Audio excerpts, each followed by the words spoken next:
안녕하십니까? 삶의 깊은 질문과 그 답을 찾아가는 여정에 여러분을 초대합니다. 우리의 마음을 울리는 지혜로운 목소리를 통해 오늘 여러분의 영혼에 하나님의 크신 평안과 은혜가 함께하기를 기도합니다. 잠시 시간을 내어 구독과 좋아요를 눌러주신다면 이 귀한 이야기가 더 많은 분들에게 전해지는 복음의 통로가 될 것입니다. 여러분의 작은 동참이 세상을 밝히는 선한 영향력이 되리라 믿습니다. 우리는 모두 때때로 마음 깊은 곳에서 울려 퍼지는 어떤 목소리의 메아리를 듣습니다. 마치 안개 낀 숲속에서 들려오는 희미하지만 분명한 소리처럼 그것은 우리를 어딘가로 이끌고 있는 듯합니다. 오늘 우리는 그 메아리의 정체를 따라가 보려 합니다. 저명한 신학자 N.T.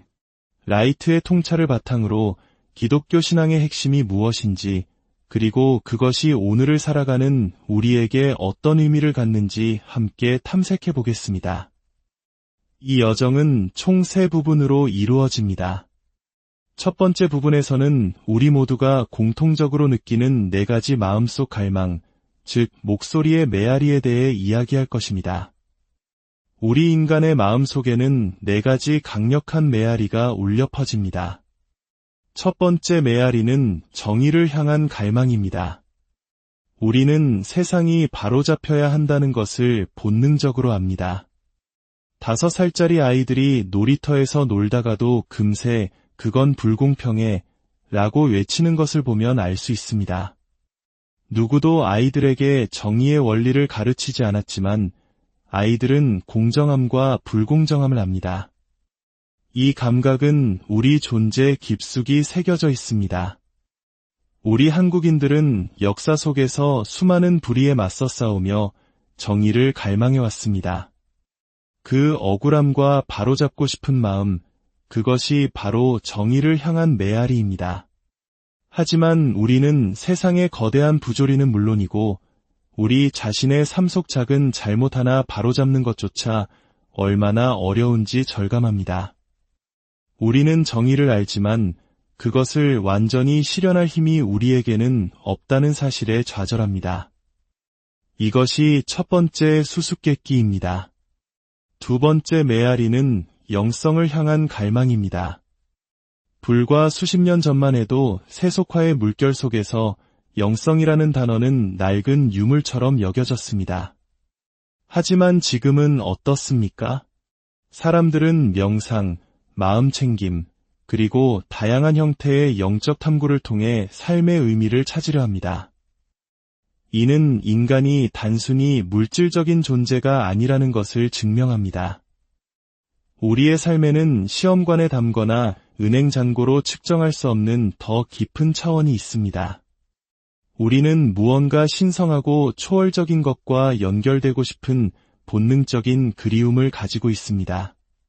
하지만 그 영성의 실체는 무엇이며 어떻게 접근해야 할까요? 수많은 영적인 길이 있지만 종종 우리를 더 깊은 혼란과 공허함으로 이끌기도 합니다. 이것이 두 번째 메아리가 남기는 질문입니다. 세 번째 메아리는 관계를 향한 갈망입니다. 우리는 서로를 위해 창조되었습니다. 우리 한국 문화에 깊이 뿌리내린 정의라는 개념만 봐도 알 수 있습니다.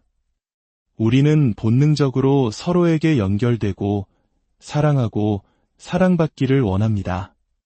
하지만 현실은 어떻습니까?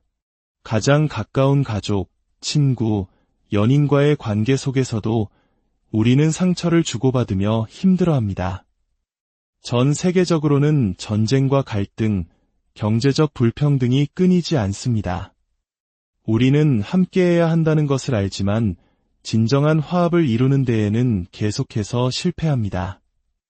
이것이 관계의 메아리가 주는 아픔입니다. 네 번째 메아리는 아름다움을 향한 갈망입니다. 이런 비유를 들어보겠습니다. 어느 날 당신이 낡은 다락방에서 모차르트가 쓴 것으로 보이는 미발표 피아노 악보를 발견했다고 상상해 보십시오.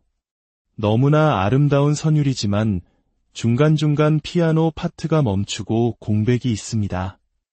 마치 바이올린이나 첼로 같은 다른 악기들이 연주해야 할 부분이 빠져 있는 것처럼 말입니다. 그 피아노 곡은 그 자체로도 아름답지만 동시에 완전하지 않기에 더 큰 전체를 암시하며 우리의 마음을 애타게 합니다. 세상의 아름다움이 바로 이와 같습니다. 장엄한 일몰, 활짝 핀 벚꽃, 사랑하는 이의 얼굴에서 우리는 숨막히는 아름다움을 느낍니다. 하지만 그 아름다움은 덧없이 사라집니다. 해는 지고 꽃은 시들며 우리 모두는 죽음을 향해 갑니다. 이 세상의 아름다움은 더 완전하고 영원한 아름다움의 일부, 즉 피아노 파트일 뿐이라는 느낌을 지울 수 없습니다. 우리는 그 전체 퀸텟, 완성된 교향곡을 갈망합니다. 정의, 영성, 관계, 아름다움.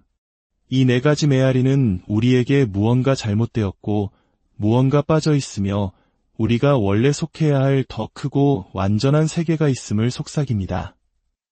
이 메아리는 어쩌면 우리를 창조하신 하나님의 목소리가 아닐까요? 이제 두 번째 부분으로 넘어가 이 메아리에 대한 기독교의 대답을 들어보겠습니다. 그것은 바로 태양을 마주하는 것과 같은 일입니다. 우리가 하나님이라는 단어를 사용할 때 사람들은 저마다 다른 이미지를 떠올립니다. 어떤 이들은 저 멀리 하늘 위에서 인간사를 무심히 지켜보다가 가끔 벌을 내리는 냉정한 이신론의 하나님을 상상합니다. 또 어떤 이들은 세상 만물이 고신이며 신이 모든 것 안에 깃들어 있다는 범신론적 생각을 합니다. 하지만 성경이 이야기하는 하나님은 이 둘과 다릅니다. 성경의 하나님은 세상을 창조하셨기에 세상과 구별되는 초월적인 분이시지만 동시에 고통받는 이 세상 속에 함께하시며 역사하시는 내재적인 분이십니다. 유대인들에게 성전은 바로 이 역설을 보여주는 장소였습니다. 하늘의 하나님이 땅의 특정 공간에 거하시겠다고 약속하신 곳, 하늘과 땅이 만나는 지점이었습니다. 이러한 하나님의 이야기는 이스라엘의 역사를 통해 구체화되었고 그 절정에서 우리는 예수 그리스도를 만나게 됩니다. 기독교 신앙의 핵심은 단순히 새로운 도덕적 가르침이나 죽어서 천국 가는 방법을 배우는 것이 아닙니다. 기독교는 예수 그리스도를 통해 하나님의 나라가 이 땅에 시작되었다는 선포입니다. 예수님은 우리에게 뜻이 하늘에서 이루어진 것 같이 땅에서도 이루어지이다 라고 기도하라고 가르치셨습니다. 이는 이 세상을 버리고 떠나는 것이 아니라 하나님의 통치가 이 땅 위에서 이루어지도록 하는 것이 우리의 사명임을 의미합니다. 하지만 세상은 어둡고 비극적인 곳입니다. 세상의 모든 악과 고통, 권력의 부패와 인간 내면의 죄는 결국 예수님을 로마의 십자가에 못 박았습니다. 십자가는 세상의 모든 고통과 슬픔이 하나님의 사랑과 만나는 지점입니다. 정의와 영성, 관계와 아름다움을 향한 인류의 모든 절규가 그곳에 모였습니다. 그리고 사흘 뒤 예수님은 부활하셨습니다. 부활은 단순히 죽음 이후에 삶이 있다는 증거가 아닙니다. 그것은 훨씬 더 거대한 사건입니다. 부활은 낡은 세상의 질서가 끝나고 하나님의 새로운 창조가 시작되었음을 알리는 우주적인 선포입니다. 낡은 창조세계 안에서 일어난 기이한 사건이 아니라 새로운 창조세계의 첫 번째 사건인 것입니다. 부활을 믿는다는 것은 하나님께서 이 세상을 포기하지 않으시고 예수님을 통해 새롭게 회복하고 완성시키는 프로젝트를 시작하셨음을 믿는 것입니다. 그리고 하나님은 성령을 통해 그분의 생명을 우리 안에 불어넣으심으로 우리를 이 새로운 창조의 일에 동참하게 하십니다. 우리는 단순히 구경꾼이나 수혜자가 아니라 위대한 프로젝트의 대리인이자 동역자로 부름받은 것입니다. 이제 마지막 세 번째 부분입니다. 그렇다면 새로운 창조의 동역자로서 우리는 어떻게 살아야 할까요? 그것은 바로 하나님의 형상을 비추는 삶입니다. 많은 사람들이 기독교인이 되는 것을 무언가를 포기하고 이축된 삶을 사는 것이라고 오해합니다. 하지만 성경은 정반대로 이야기합니다. 기독교인이 된다는 것은 하나님의 형상대로 창조된 우리 본연의 모습을 회복하여 가장 온전하고 영광스러운 진정한 인간이 되는 것입니다. 그 시작은 예배입니다. 예배는 영적인 법칙, 즉 우리는 우리가 경배하는 대상을 닮아간다는 원리가 실현되는 자리입니다. 우리가 온 세상을 만드신 창조주 하나님을 예배할 때 우리는 그분의 선하심과 사랑, 정의와 아름다움을 반사하는 거울이 됩니다. 고대 로마 제국은 황제가 없는 식민지에 황제의 동상을 세워 누가 통치자인지를 알렸습니다. 마찬가지로 하나님은 우리 인간을 이 세상 속에 당신의 형상, 즉 동상으로 세우셨습니다. 우리가 지혜롭게 세상을 돌보고 하나님의 뜻대로 살아갈 때 세상은 우리를 통해 창조주가 누구인지를 알게 됩니다. 성경은 이 사명을 위한 안내서입니다.